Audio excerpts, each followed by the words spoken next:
Well, welcome everybody to Journey to the Parliament number 15, where we talk with Andrea Joy, one of the great people out of California. And she has been there a number of times in a number of capacities, but I'm gonna let her tell her own story. Welcome. Well, thank you so much for having me, and thank you for inviting me to speak. Well, you So, got a did very you just important. want me to go ahead and talk a little bit about my first time going to the Parliament, or what would you like me to talk Oh, sure. about? Let's go ahead and start with that, and so people get an idea, because that's why people listen. Why don't you go for that first? Sure. So, my personal journey began because I was working in interfaith in Oregon. I had moved from California to Oregon, where I now reside. And there was somebody who was involved quite a lot with the Parliament of World Religions, that I was one of my interfaith people. And they encouraged me to go. And I wasn't planning on going, but they said, Andrea, you've got to go. And they were kind enough at the time, this was in Utah, to actually get me a ticket from somebody who had signed up early but could no longer be there. So that worked out wonderfully. And once I went, I was absolutely hooked. And I and my husband had a conversation, and we decided that given my interest and how important the Parliament was, that whenever I was going to be traveling, even if it was for vacation, we would, and if the Parliament was going on, I was going to be there. So that's pretty much my beginning story there. Oh, terrific. So Utah was a powerful one, 2015. Um, That's correct. I have fond memories of it. So why don't you go ahead? Why don't you explain a little bit what you do in the world, and why were you involved with interfaith? Kind of the short synopsis for people who don't know who you are, which I don't understand Sure. why So, everybody doesn't know you. first, just a little background on me. I have been in the craft for over 45 years. So, I've been around for a while. But one of the things about me personally is I have always had absolute interest in every faith in the world. My coven knew this. I read Joseph Campbell for fun. The Masks of God took me 25 years to get through those things, but I was always interested in how people view the world. And I knew that when I retired I used to work as an international team leader at Sun Microsystems, and I used to work back in the day in IBM, in Fortune 500 companies. And when I retired, I knew that this is where I wanted to put my energy, because it both put my interest of understanding how people view the world with my understanding that this was a way that I could do my small part to make the world just a tiny bit better. Makes sense. Well, that's pretty interesting and expansive. So okay, so you've been 2015. You went to 2018. Did you do the virtual one as well? That is correct. And Not so, only did I do the virtual one, but I was based. What happens is now, by the time the virtual ones come around, it was my third parliament. mhm. And normally, if you go to the parliament, and I really hope you do, one of the lovely things that happens is that there is a pagan meet and greet. Normally, some lovely local pagan group springs for a place where we can all get together and interact with each other, which is always lovely. Well, they were having the virtual one, and because it was virtual, there is no local group, so nobody had put together a meet and greet. Mm. So I decided that that would be a cool thing to do unofficially. So I was very, very pleased. Generous people. We have such amazing, generous people out in the community. Uh, Mhm. and Maka Nightmare helped me. Oberon was kind enough to show up, and some other people like Dawn were kind enough to show up, just to get people to be able to interact together at the virtual parliament and connect with each other. So that was quite lovely. And it was a very interesting experience to see how the parliament, had did the challenge of putting this in a virtual way rather than in, a physical locale. And that was quite amazing. Absolutely. So what is one of your fondest memories of the parliament? That's on a personal level. That would be that's pretty easy for me. It's all the time I spend with the indigenous people. Hmm. I ap- I have been so moved and so honored to be invited into spaces and to see things that you would not normally get a chance because the indigenous peoples are so generous to do this. And for me, the one that absolutely could not be topped was getting to see a Kogai. And if I mispronounce things, so don't take my pronunciation on these, a Kogai elder. And again, I loved anthropology. And for an anthropologist, getting to hear, even through a translator, somebody in a culture that's not been touched by Western society is a lifelong dream, something you actually don't expect to ever have happen. And I remember just, wanting, really being thrilled to see the Kogai. And just, there was a lot of things like, this is where I know spirit was moving me because I'm very organized. I'm the person that has, what A, B, and C choices of what I'm going to do. I follow my schedule. For the first time in my life, I forgot my schedule. I didn't look at it. And I always look at my schedule, what I'm doing next. And instead, I went to the indigenous people's place. And back then, at that particular one, they didn't really have listed who was going to be speaking because they were just starting up. And the Kogai elder was speaking. So I always took that as a sign that this was just an amazing thing. So there's a lot of great memories, but that one's got to be the top. That's a fun one because that's like a unique opportunity. You don't get that in day-to-day life. That was a once in a lifetime. Even if you go out and hear it Absolutely. again, it's just that moment and place. And of course, they And take that's the it. thing about the parliament is Mhm. that you have the opportunities for people to speak with things you would never get a chance to do normally because very few people can travel to the Amazon or to even, even outside of the United States can be problematic. And the world kind of comes to the parliament. So it's a wonderful thing for that. So you've been there, you've done this. Uh, 2000, so let's talk about this next one, 2023, August 14th to the 18th. It's coming right up.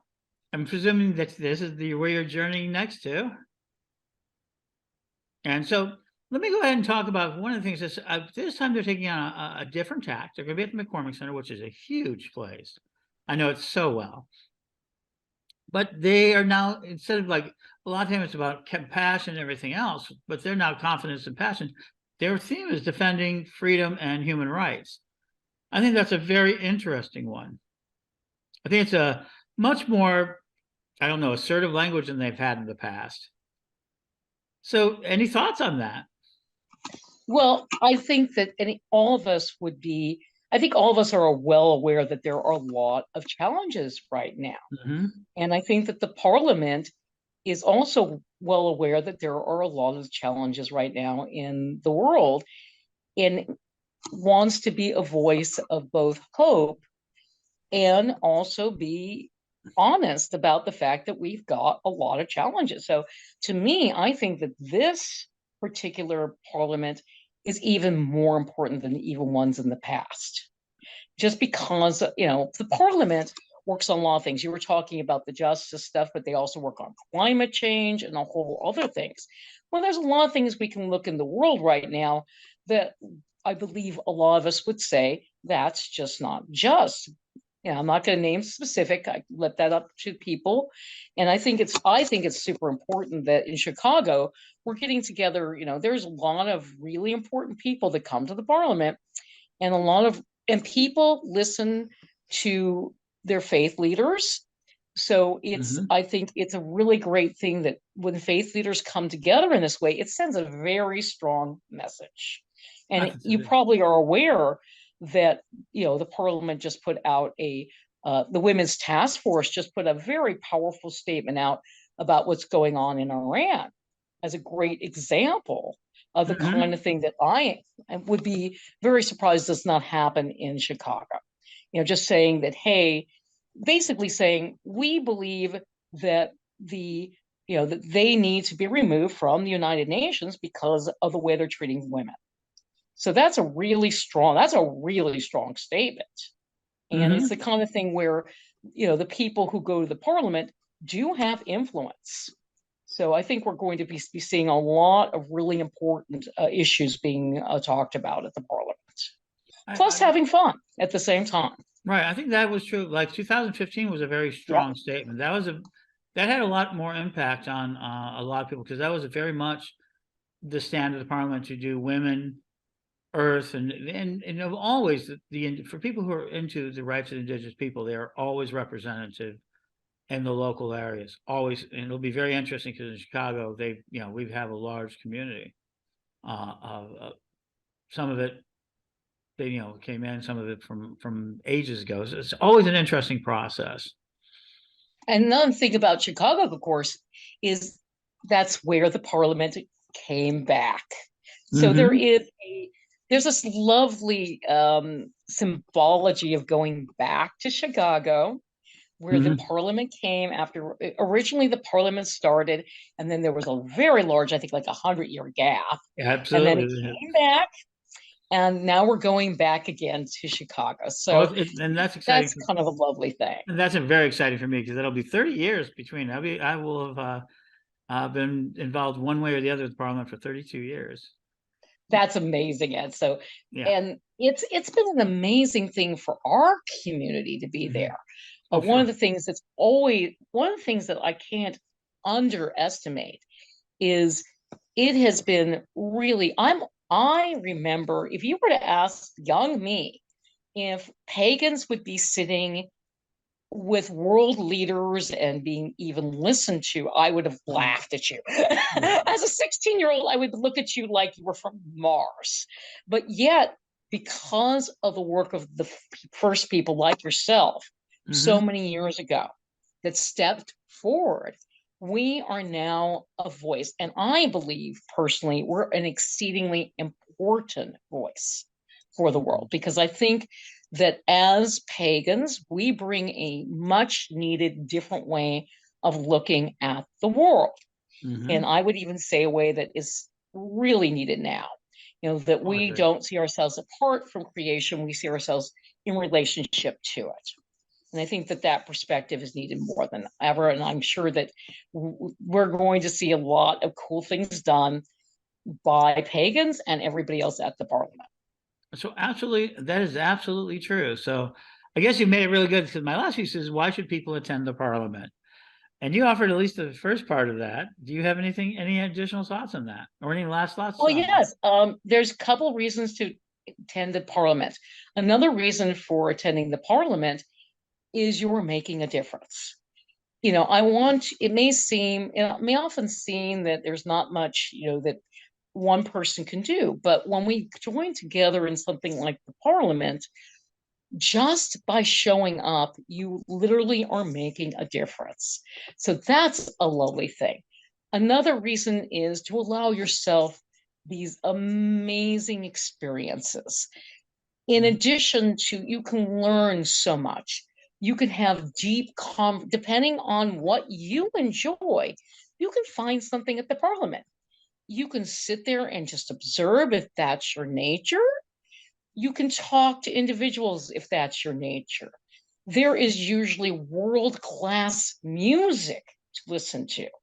And if you get the chance, if assuming that the Sikhs come back and if they're feeding people, go do that. Oh, Because they oh my are. goodness, it's both moving Mhm. and delicious. So yes, and they are. Oh I've good. asked I'm that glad to question. hear that because I hadn't heard if they were coming back. Oh, sure. There's still a little bit of logistics they have to walk through, but yeah, we've been deeply involved. I mean, people have been deeply involved in this sort of formation. A couple of pagan groups, including our own. I mean, we've already got more than 60 people already registered, so that's always a. It's like this will be the biggest contingency, I think, of pagans at the parliament. So I'm looking forward to that as well. Isn't that going to be a lot of Well, so fun? am I. I'm definitely looking forward to seeing. So, if you have, and the fact that it's in the United States is another reason to go.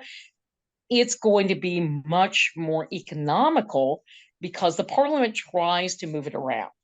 And it may be much more doable for you to go to some place like Chicago than someplace, for example, in South, like in India or some other place. So that's another reason to grab, as my husband would say, grab the brass ring while it's there. Absolutely. Chicago is one of the most accessible and one of the cheapest cities to come out of, even if from overseas. And we got, we're a wonderful city. I because I'm born and raised here, I'm always going to praise the city. Oh, yeah. That's how I got in front of the department in the first place. I was involved 2.5 years before it actually started. The flyers. that is wonderful. For me, it's been my life's work, and that's why we're doing this. And so thank you. Thank you so much. We're looking forward to meeting Andrea at the Parliament. Well, yes. Uh-huh. I look forward to seeing you at the Parliament, and I hope I see so many of the people listening to this at the Parliament. If you see me, come up and say hello. Take selfies. All right, folks. This has been another great journey to the Parliament, and from past to present to future, let us all see you there, and thank you.